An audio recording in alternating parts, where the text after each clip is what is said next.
This is Sam Richter, and I am so excited to be with Scott Severson today, president of BrandPoint, and we'll introduce Scott in just a moment. But the reason we're having this interview today is if I look at how salespeople, their world has massively changed just in the last 5 weeks. I think it was really important that we bring in some industry experts, maybe outside of sales. Most of you know me as someone who talks about sales, specifically sales intelligence. But as I look at sales and how we used to sell, for many of you, you used to sell, you used to do your client customer acquisition, your prospecting, by doing things like going to trade shows, going to events, going to conferences, networking, going to someone's office and having a one-on-many meeting or a one-on-one meeting. And those days have completely disappeared. And my guess is at your company, your goals, your sales goals, your prospecting goals have not changed. And so while you're still expected to hit your numbers, the way you used to hit your numbers is not only not going to work, it's not even possible right now. And so today's guest is going to be talking about the role of content marketing. And you might say, well, what does marketing have to do with sales? And I think, as you'll see, the role, the alignment of marketing and sales is probably more important, more relevant than at any time in history. So first off, let me introduce our guest, Scott Severson. Scott, say hello to everybody. Hey, everyone. So Scott, our first question, what do you see as the role, how is marketing much more aligned with sales than maybe it's ever been before? Well, I think we've seen the world moving towards greater sales and marketing alignment for some time now. I mean, it's been happening organically. I see our marketing teams acting a little bit more like salespeople, and salespeople really engaged in more marketing tactics where, you know, they're trying to get in front of audiences. But I think the events of this spring have really forced that on us in rapid fashion, right? And I think it's more important than ever if we think about, you know, like how a lot of our customers we're relying on trade shows and conferences to really drive a lot of leads for their business and to get people into their funnel and really begin those conversations. That's gone. Mm-hmm. And we're having to pivot now in a way that we haven't before. So I see it changing really rapidly. Now, as we think of marketing, I think a lot of people think of marketing as the big branding programs that we're used to seeing, television ads, newspaper ads, magazine, trade journal ads, obviously email marketing, digital marketing. And a lot of that is really focused on the branding. So getting the company name out there, associating a name with a product or a solution. And I think that is still probably stays in the world of the marketing people. But where I see a lot of alignment, and again, why you're on the call today, is this whole concept of content marketing. And content obviously is words or something of value, something you're going to read or watch or listen to. Marketing, something that's used to generate leads or generate awareness. How would you define content marketing specifically as it relates to someone who's running or managing a sales team? Sure. Well, I can't take credit for this definition. This actually comes from the Content Marketing Institute, but it holds with our view of content marketing. And they say that content marketing is a strategic marketing approach that is focused on creating and distributing relevant, valuable content to attract and retain a clearly defined audience, and to ultimately drive profitable customer action. And I think where that really comes into play for sales teams, and one of the things that I'm seeing happen even more and more today is all of our inboxes are full of low quality, low relevance, unvaluable, I would call spammy sales content. And the thing that I like about content marketing is it's about creating value for your audience first and foremost.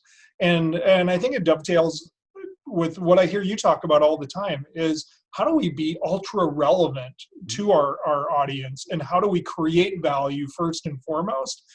content really works well for a sales team if you are creating and publishing great content that is truly a value to your audience. It's going to help you be a lot more relevant to who you're trying to talk to. Sure. I think that makes sense. Now, when we think of again, content marketing, the immediate thought that comes to mind is, I'll produce a white paper, or I'll write a report, or write an article, and then we give that to our marketing team. They turn that into a flyer. Our logo's in the upper right-hand corner of that flyer. To me, that's fine, but I also think of that as advertising. I, as a customer who get that, I'm going to have a little bit of skepticism in that. Because when I see the company logo on there, I mean, that's completely different than if I see an article in, say, USA Today, where it has that third-party objective stamp of approval. Yeah. So how can we provide that credibility and that relevance, controlling some of the message? What are the different types of content that I, as a sales leader, ought to be thinking about? Everything from my website content to what I might send via email that is relevant, that is credible. What are the types of content that's out there? Well, I think you bring up a good point, and we really need to be thinking of all forms, because our customers are really everywhere, and to be relevant, I think they expect us to be in all the places they expect us to be, and so there's a term called PASO. And it stands for paid, earned, shared, and owned media. And companies today really need to think about, their presence in each one of those buckets. I always like to begin with owned media, go a little out of order. And the reason is, this is really where everything starts. So your owned media would be content that you've created. It's everything that lives on your website. It's your blog, it's your speeches, it's your video, everything. And when I'm working with a new customer, I always recommend to them that their very first marketing dollar should go into owned media for a couple of core reasons. And the first is, your owned media is going to help you attract an audience based on the value of your content. It establishes your expertise in a given field. Like you do a lot of content around sales intelligence and relevance. It's establishing your expertise, and I think it's building trust. The other reason that I recommend that we start with owned media is that strong owned media foundation is really going to help your other channels, your paid channel, your earned channel, and your shared channels be all the more effective. Here's another way to think about it is 71% of your potential customers, they begin their customer journey not thinking about buying from you. 71% of people begin their customer journey by doing an unbranded search for a solution to a problem that they might have. Your owned media is going to help you show up. If you don't have great content that is answering those questions that people are typing into Google, you're invisible to 3/4 of your potential audience. So it's pretty important. And on the owned media side, because I think people might be listening, especially you're in sales, and again saying, well, what do I have to do with that? That's marketing. And I think, see if you agree with this statement, Scott, is that, yeah, but in today's world, you, the salesperson, you're the one who's having the phone call with the customer. Right. You're the one who are having the Zoom calls, the emails, the social media connections with the customer, meaning that you, as the salesperson, your sales team, if you're a manager, you're the one who has the, for lack of a better term, the pulse of the customer. Because again, as we've talked about, the content needs to be highly relevant to what the other person cares about. That's the whole concept of sales intelligence. You got to be not just relevant, but real-time relevance. What's going on in their world today? So I don't think we want to be leaving the ability to write a blog post or even the quote-unquote marketing copy on a website's homepage to completely leave sales out of that process. Sales needs to be integral in writing that owned media, whether that's if you're internal marketing department, whether you're outsourcing that, but the salespeople have the pulse of the customer. So that's owned media. All right, so great. Now I've got my website. I've got some nice blog posts. I've got some, the marketing copy is on there. It's the voice of the customer. When people Google what we sell, we're starting to show up. All right, there's three other parts. That's the paid. What do I do next? So I'm good on my own. What do I do now? Well, the other aspects would be earned. And earned would be where you're showing up because a journalist saw a media pitch, or your CEO was interviewed, and you're showing up in your local paper or trade publication. And earned can be really valuable. Those earned placements are seen as highly credible, highly valuable. They're also really hard. Yeah. And I think of all of the buckets, earned media is the hardest because you really don't have any control of your message. Your CEO could give a wonderful interview, and the reporter picks on 2 or 3 sound bites that were interesting to them, and they get those wrong, and your interview goes in a whole different direction. I think the other issue is it's really hard today to get attention. I read a stat that the average journalist gets 500 pitches in a week. So how do you stand out? How do you even get their attention when you're trying to show up? So I always recommend for earned, go after all of the low-hanging fruit. Maybe go after a couple of those targeted publications that are going to be really valuable to you, but then focus more on some of the other channels. Yeah, so the earned, again, low-hanging fruit might be things like trade journals, industry magazines, newsletters, those kinds of things in your industry. And let's be blunt, the earned really is, again, the sales team might be involved in the messaging, but the earned really is the role of marketing, potentially even an outside public relations firm. And it's like you mentioned, the challenge with earned is it can be super expensive. Hiring a PR person is really expensive. Right. You have no idea if it's going to work. I mean, if you sell widgets and there are no reporters who are interested in the widget industry, you're not going to get a lot of stories run in the New York Times, USA Today about you. And like you said, and I've experienced this a number of times where I've had a 2-hour interview with a reporter. I think it's great. I look at the final result and it's okay. It's like, well, wait a second. I gave you like an hour of brilliance and you didn't take any of that. And you took my little goofy quote and put it in there, and worse, I thought the whole article was going to be about me, and I'm one sentence in there. So you have no control. Very expensive, no control, does provide credibility. The other thing too is it takes a long time. It's not like, unless you just happen to be topical, something, whatever your company produces makes the solution you have.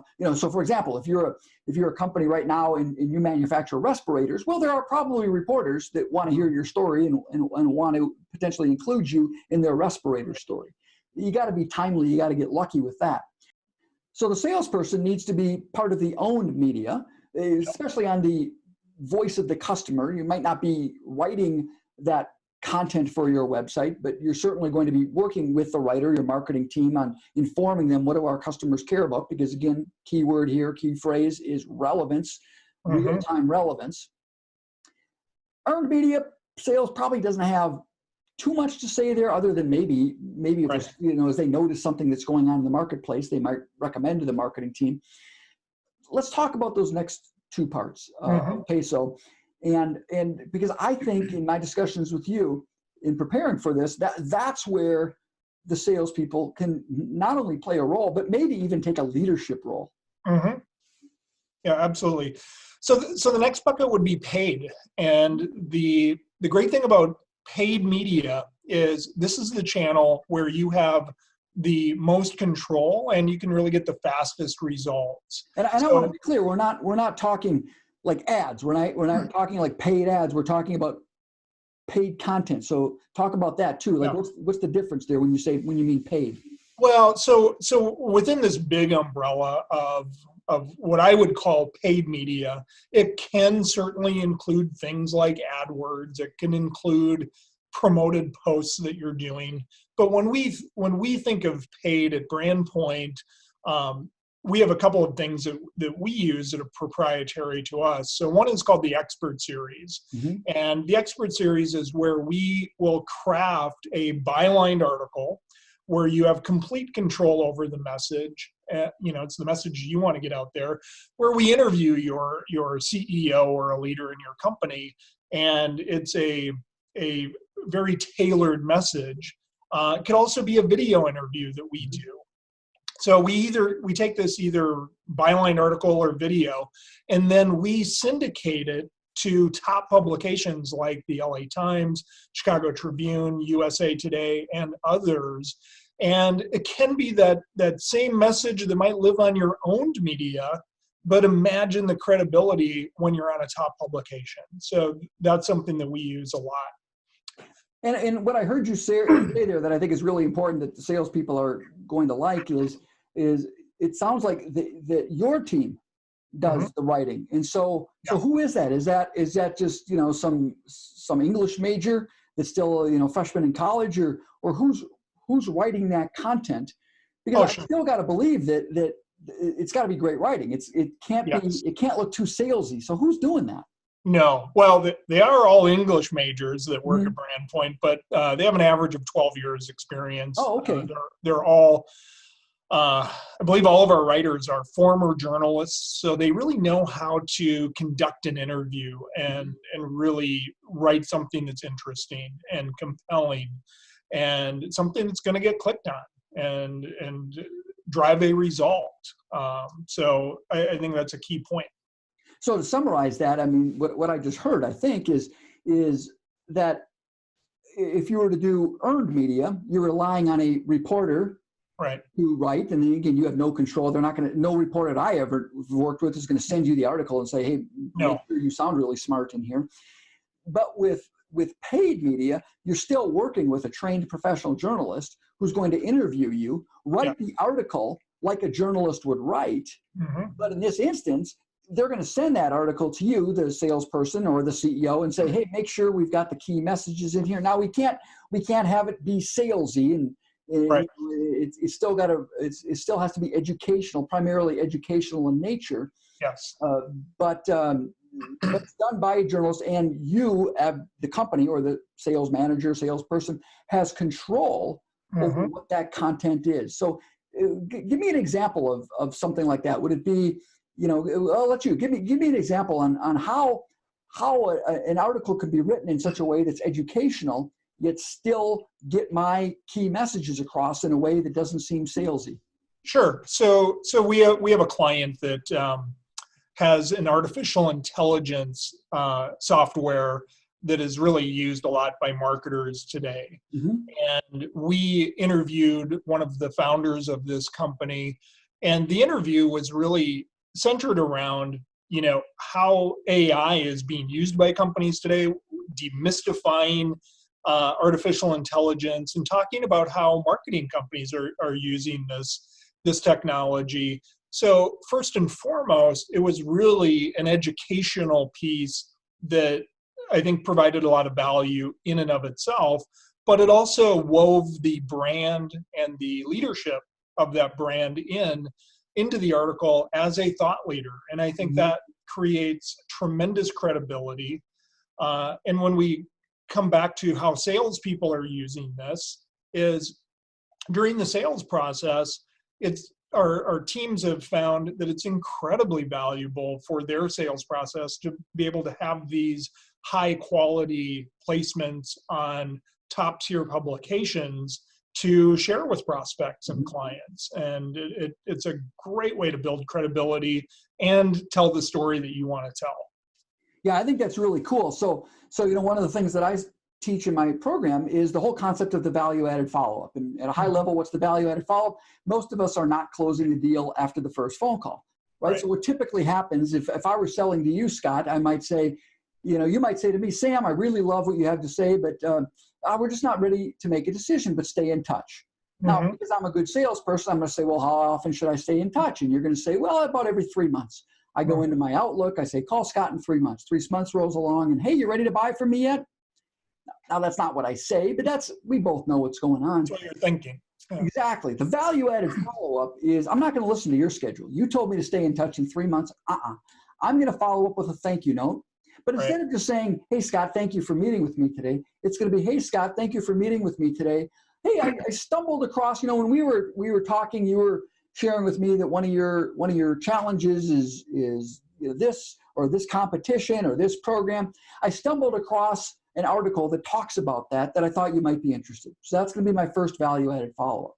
Now, my second value-added follow-up, maybe 2 weeks from now, what you're suggesting is, hey, Scott, I know we haven't, I know, we're not scheduled to speak until July, but my CEO was interviewed and the video or the article showed up in the LA Times. Here's an article from the LA Times that really, I think, touches on some of the value proposition that we talked about. I thought you might like to read it. So It's not an ad. It's not purely earned media because, obviously the LA Times has placed the article. It's been syndicated, so we get their credibility. They didn't write the article, but it's really in between. And so we gain the credibility, the objectivity, and yet we control the message. So is that really what you're talking about? Yeah, absolutely. That sounds really cool. And again, I don't have to wait for my marketing team to do that. I can reach out to you folks or do it myself, whatever, but write that educational article. Now, if I do it myself, I probably don't have the relationship to get my article syndicated in the USA Today or the LA Times or Chicago Tribune or any of those, but that's the real value you provide. Now the S is shared. So I'm assuming that means that now that I've got this content that I've created, it's owned, right? Or paid, it's owned or paid. I've got this content. Now I need to share that. Talk about the share and how we can leverage share as a salesperson. Yeah, absolutely. So we think of shared as really the amplifier for all of your other tactics. Jay Baer has a great quote, and it's content is fire and social is gasoline. And I think that describes it really well. And I think this is where salespeople can really have a big impact if they are diligent about building a network, building contacts, building people that they want to influence, and building a big list by sharing quality, relevant content, whether it's your owned media, like the things that live on your website, or things like expert series where you are on a high quality third-party website. Sharing all of that content really adds a lot of credibility. As a salesperson, you become a thought leader and you're sharing your perspective on these things. Hopefully you're adding your own comments and content to the post. But yeah, I think it's an excellent way for salespeople to remain top of mind and relevant to their potential audiences. And again, there's that R word, that relevant word. I mean, I don't know about you, Scott. I am so sick and tired of getting irrelevant LinkedIn connections, or I connect with somebody and the next, it sounds like a good connection, but within an hour I'm getting sold to. I don't want to be sold to.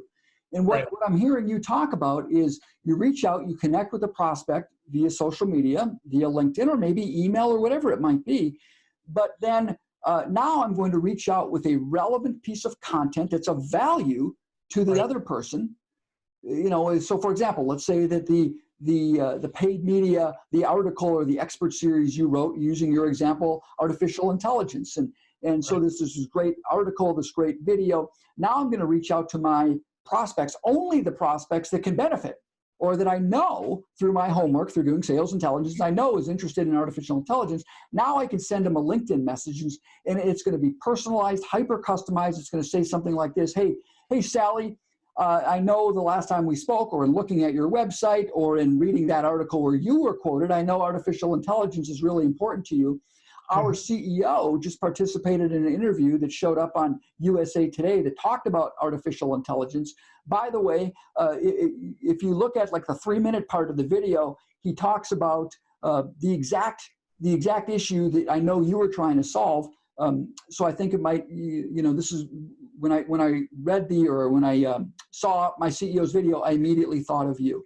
Hyper relevant, hyper personalized, and you're building, like you said, the thought leadership, not only the thought leadership of your company, not only the thought leadership of that CEO in the expert series, but the thought leadership of you as the salesperson to Right. understand that, hey, I know what you care about. Here's a piece of content that our company put out that I thought might benefit you. Yep. And it doesn't, like I said, it doesn't, like you said, it doesn't have to be just the expert series. It could be an educational article on anything that goes on in an industry that the other person might be interested in. So, so again, these it really wraps up together. And so I guess my final question for you is getting back to, this still sounds like something that the marketing team ought to be doing. Yeah. And I'm going to be blunt, as someone who was in marketing for a long time, sometimes those folks move a little bit too slow. Yep. I need content now. So what do I do? Again, I'm going to work with my marketing team on the owned. Yep. Work with my marketing team, if appropriate, on the earned. Is there anything I can do as a sales manager, a sales leader in my company? I got to get this thing. I don't have time. I've got to get these articles. I got to get these videos. Yes, I love this idea. I want to be in the LA Times. What do I do? How do I do that? What are the steps that I do as a salesperson to make that a reality? Well, if you're having trouble, you can call Brand Point, and we're here to help you. But what I would recommend if you're in a sales leadership position is to sit down today with your marketing leadership and have this conversation, because the two sides really need to work together today like they have in no other time. And I think what we do with our clients, as an example, when we have a client engagement, we will actually sit down with the sales leadership, with the marketing leadership, and we begin by really sussing out, who is your customer? What do they look like? What's important to them? We build a persona of who that ideal customer profile is. And then with that in mind, we work with sales and marketing to map out, what do we think that person's journey looks like to becoming your customer? Right. What does that path look like? And what is the role of sales in that path? What is the role of marketing? How does content support both sides of that? And I think it's about being strategic, because today recently I read a stat that I think it's like 12% of us like to begin our customer journey by talking to a salesperson. Pretty low. That's tough. But when we get further down the funnel, we are much more receptive. Oftentimes we welcome talking to a salesperson because they're the only ones that are going to have the answers to those questions that we have.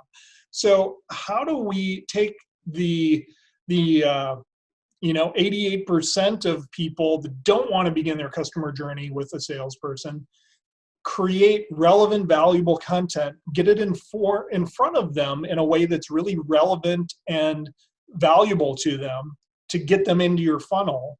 And then how do we nurture them? How do we support our salespeople with the content they need at each touch point? And how does marketing drive that whole process? That's some of the work that we do when we're engaging with our clients. And it's where I would recommend that any sales and marketing leader start, but they both need to be at the same table to really start this process. And I think that whole concept of mapping out the journey, because it really ties with what we started this whole interview about, and that is the journey is completely different. Right. 7 weeks ago, the journey was, well, our customers go to our trade show booth where we spent a lot of money on this beautiful trade show booth, and they hand us a business card. We collect that business card. We engage in a conversation. The prospect leaves. We write on the back of the business card, this is what the prospect was interested in.